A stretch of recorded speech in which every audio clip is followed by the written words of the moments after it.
وَلِمَنْ خَافَ مَقَامَ رَبِّهِ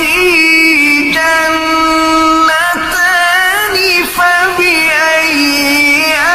آلَاءِ رَبِّكُمَا تُكَذِّبَانِ ذَوَاتَا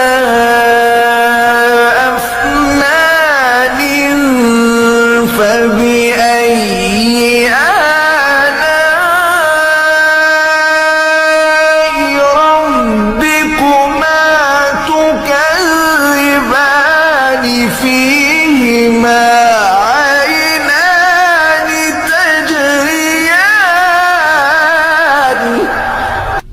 فَبِأَيِّ